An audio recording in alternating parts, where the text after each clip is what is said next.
At 21, North Carolina.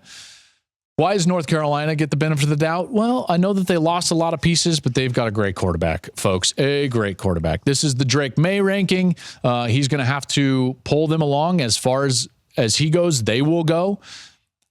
I knew I liked him on film, and then I watched him live in the Holiday Bowl.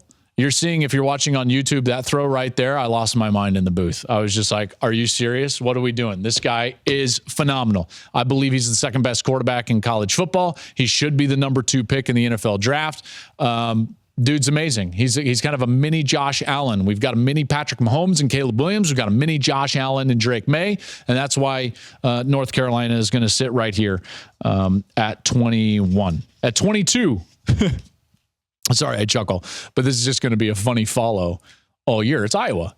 Iowa, number 1 total defense in the country, dead last total offense in the country a year ago. That's impossible to do. Like, how do you do that? You can't try to do that. And they were able to do it. Iowa should have a really good team, and I actually think they are going to represent the Big Ten West in the Big Ten championship game because their defense, is going to be good. I don't care who they lost. Their defense is going to be fine. Offensively, they should be better. They should be better. The Brian Ferentz 25 points per game thing, that's going to be a media storyline. As long as they don't focus on it, they should be all right. They're better at quarterback with Cade McNamara transferring in. They get Eric Ull to come in and help out at tight end where they lost a quality player. Caleb Johnson is a really good running back, averaged over 5 yards per carry as a true freshman. And the O-line returns all 5 from a group that was really young and finally started to get it going late last season. This is going to be a traditional Iowa 9-win team, represent the West in the Big Ten championship game. I mean, tell me I'm wrong. And everyone's going to be like, Brian Ferentz. I hope that this 25 points per game, in fact, do the right thing, Iowa. Take the dumb clause out of there. Can we do that? Because, by the way, it's only going to be a distraction for your team and for your players. So it's a disservice to Cade McNamara. It's a disservice to Caleb Johnson for them to be held to some arbitrary standard of points per game to save their coach's job. Like, come on. Like, let's take that clause out. Let's evaluate Brian Ferentz like any other offensive coordinator would get evaluated at the end of the year or mid-year, whenever it's not like that's how this should be going on. And I trust that that's hopefully what will happen before the year. At 23, I've got Wisconsin. A lot of people believe in Wisconsin. They certainly could be better than this. I've seen them higher than 23 in some rankings. I understand that. The personnel is fascinating. Phil Longo, their new offensive coordinator, Luke Fickell, their new head coach. I will just say, this is my one concern for Wisconsin. I could see them having a great year.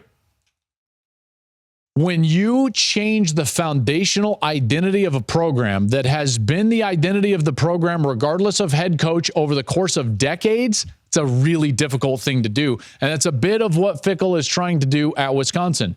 Changing the scheme of the defense from that vaunted 3-4 under Jim Leonhard to now a 3-3-5 stack, bringing Phil Longo in. Is it going to be more RPO, less run game centric?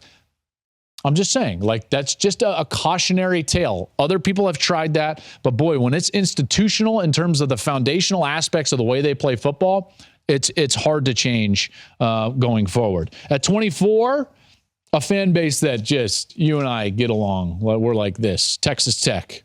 You, me, love it. I do love Texas Tech. Joey McGuire has done a hell of a job at Texas Tech. They beat Oklahoma and Texas last year, got 8 wins. They have Tyler Shuck back. And, over the last couple of years, when Shuck has been in the lineup, they're like 8-1. Health for them is going to be huge at the quarterback position. They went 4-0 in one-score games last year.